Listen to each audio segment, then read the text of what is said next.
Shalom, Vrocha B'Shem Hashem Naaseh Venatzliach, un shiur sur un ma'amar de la paracha de la semaine. On va parler de Birkat Kohanim et de certains secrets que nous dévoilent nos Chachamim Be'ezrat Hashem Barach.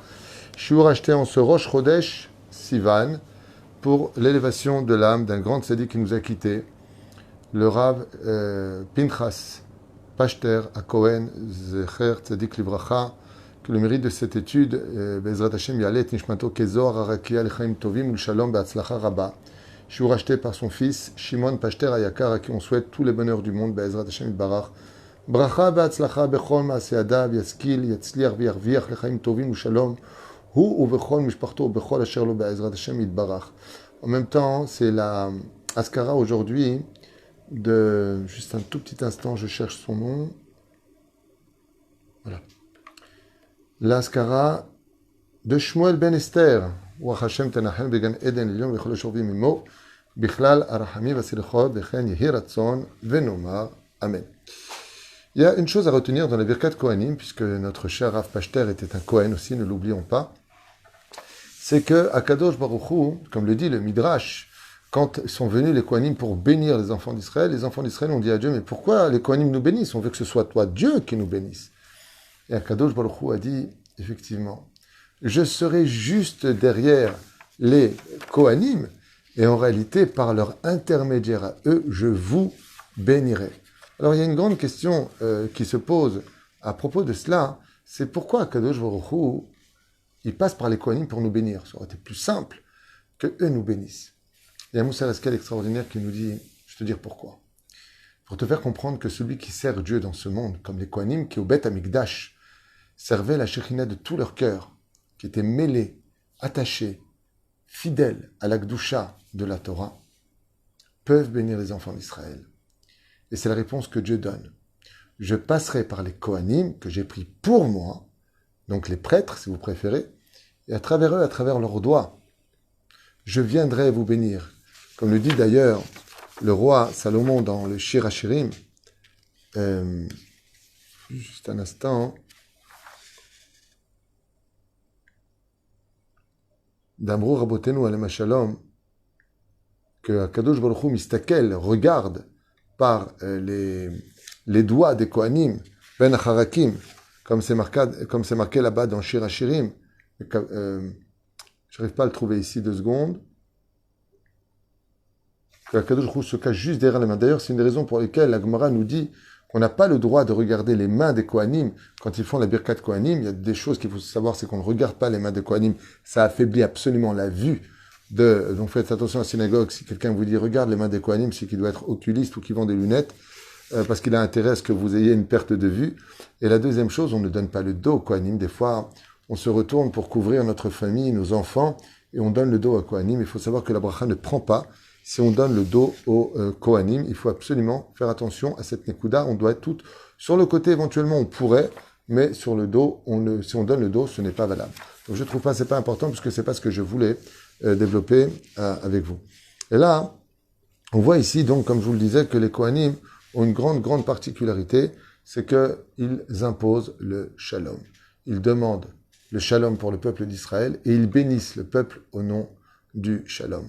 Je l'avais dit une fois dans un shiur, Meod Ma'anien, qu'il y a 2 mitzvot pour lesquelles on dit Yishar Koach, on félicite celui qui fait cette mitzvah-là, c'est pour celui qui monte au Sefer Torah, tout le monde lui dit Yishar Koach, et c'est aux Kohanim quand ils descendent de leur bracha.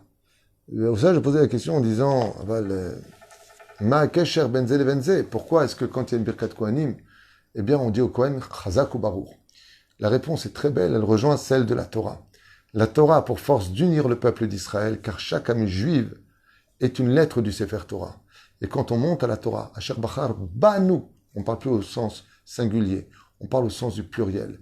D'un coup, ce que je suis devient les autres. Je vis avec les autres. Je me sens concerné par l'existence des autres.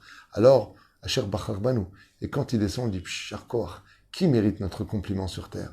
Qui mérite qu'on le félicite? Celui qui avait l'amour du prochain. Comme un seul homme, avec un seul cœur, on a reçu la Torah. Quand le Kohen y monte, lui par contre, il va prendre un risque énorme.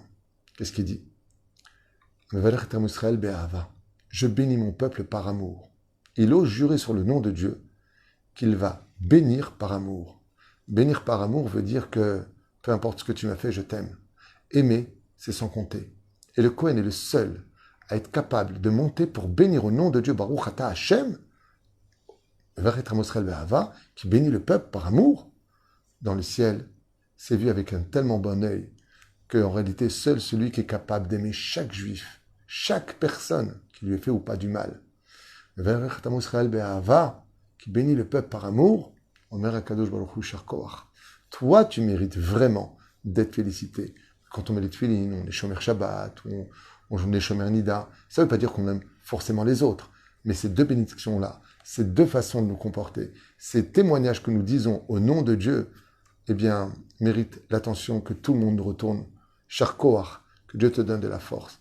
Il faudrait d'ailleurs qu'Alpi Alacha, un Kohen qui n'aime pas les gens d'une bête à Knesset doit sortir de la synagogue. Il ne fera pas la Birkat Kohanim parce qu'il risquerait de mentir en disant ou en prétestant que soi-disant il aime, puisqu'il veut dire au nom de Dieu qu'il vient bénir tout le monde par amour, alors qu'en réalité celui-là il ne l'aime pas, et celui-là il le déteste, et celui-là il est en conflit avec lui. Et la reine Kohen, c'est celui qui est capable de, à l'image d'Aaron, Oev Shalom, Verodev Shalom, Oev et Abriot, Korvan la Torah. Il est capable d'aimer tout simplement parce que c'est son peuple, parce qu'il pense qu'il en a la responsabilité. Les Kohanim sont les représentants d'Hachem, tout comme Dieu a créé son peuple, et il l'aime parce que c'est son peuple. De la même façon, les Kohanim sont les Juifs qui doivent donner l'exemple de l'amour. Et c'est pour cela que, bizarrement, pour finir la Birkat Kohanim, eh bien, à l'image des phalanges qui ornent nos mains, 14 phalanges plus la paume, qui correspondent aux 15 mots de la Birkat Kohanim, dont le dernier mot finit par V'yasem lecha shalom. Le Kohen bénit par amour et il tend la main, d'où ses mains tendues, pour la tendre à chaque juif qui veut se rapprocher de la Shekhinah, pour faire la paix entre les hommes et les hommes, entre l'homme et sa femme, entre les couples. Zé akor chez la Kohanim. Et c'est pour cela que, quand vient la Kamat Mishkan, à la paracha de Nassau, d'un coup, boum, en plein milieu, on nous parle de la Voda des Kohanim, et Dieu dit, allez bénir les enfants d'Israël. Ma kesher, celui qui veut faire une maison à Dieu, c'est une maison qui devra être empreinte d'un premier symbole, que cette maison soit ouverte à tout juif, qu'on est capable d'aimer tous les juifs, bien entendu pas ceux qui luttent contre la Torah de façon publique, comme les Messitim, ça je parle pas d'eux, c'est une exception à la règle, mais qu'ils soient religieux ou moins religieux, la maison est ouverte pour toi, parce qu'on a sauf s'ils te rendent de la Touma ou qui vient dire des vulgarités, on ne fait pas une zéza sur le dos d'une avéra. Ah bah, juifs normaux, on va appeler ça normal. Badaï que à eux, il faut leur donner de l'amour. Et à eux, il faut tendre la main pour le shalom. Pourquoi? Parce qu'en réalité, la seule chose qui différencie entre toi et lui, c'est tout simplement l'ignorance. Et la reine et les Kohanim sont là pour donner de l'amour au peuple d'Israël et du shalom.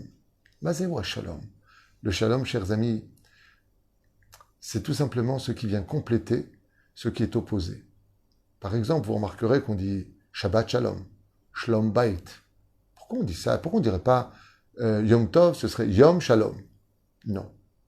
Parce que quand on fait le Shalom, c'est que quand uniquement les choses sont opposées l'une à l'autre. C'est pour ça qu'on vient de les Ashlim Benehem. Mazel Ashlim, nous avons fêté Yom Yerushalayim. Il n'y a pas marqué le mot Yerushalayim dans la Torah, dans le Tanakh. On lit Yerushalem. Ça veut dire que nous avons un héritage que nous devons compléter. Et donc, là où il y a des opposés, nous devons faire le shalom, comme la main qui sert une autre main, qui est à l'opposé de moi. Je lui tends la main, il me tend la sienne. Ensemble, nous mechabrim otam, nous la lions l'une à l'autre et nous créons la shlemut. Quand je suis capable de tendre la main à l'autre, de lui dire shalom, c'est que je viens sur un terrain neutre compléter une divergence d'être, d'opinion, pour dire à l'autre, anachnu beyachad, bonashlim benenu, on dit en hébreu, viens, on trouve un terrain d'entente. C'est vient du mot shalom. C'est pour ça que l'homme et la femme, qui viennent avec deux façons de penser différentes, deux façons culturelles, comme on pourrait les définir, on dit shalom bait. C'est dur de vivre dans une super harmonie, dans une maison, quand on est tellement opposé. La femme étant beaucoup plus regesh, l'homme beaucoup plus sikhli, plus cérébral, la vision des choses, l'inquiétude est différente, le degré d'émouna est différent, le degré d'étude de la Torah est différent. Donc on dit shalom bait. Il faut trouver un terrain d'entente où on puisse venir se rencontrer.